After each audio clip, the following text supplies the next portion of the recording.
in my D and place them both in mine. Guys, so ngayong araw na to, magkakaroon tayo ng tutorial again. So, ang gagawin natin ngayon, ang ituturo ko sa inyo ay kung paano magbalat ng mangga. So, first, syempre kailangan muna natin tayo sa area kung saan tayo kukuha ng mangga. So, ito na yung puno natin, guys. Nakita niyo yan. Diyan tayo kukuha ng mangga, guys. So, let's start.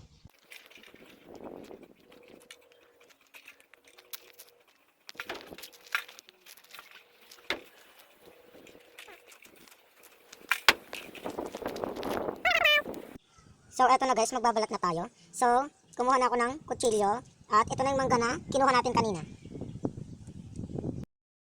Magbabalat guys, ay uunahin natin yung nasa taas. Then, mag-end siya sa dulo guys. Ito na yung una guys, natanggal na natin. So, ganyan guys, ang kinalabasan niya. Then, mag-upisa ulit tayo dito sa taas guys. Then, mag-end dito ulit sa dulo guys. So, ganun lang guys.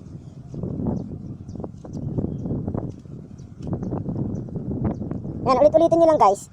Hanggang sa mawala lahat ng balat na guys.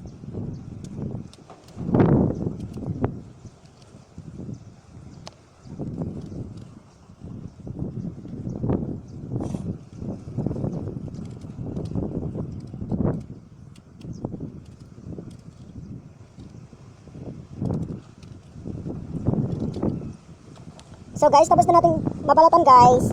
Ito na yung kinalabasan niya. Ang ating tutorial for today. Sana nagustuhan nyo ang aking video. Bye! Thank you for watching!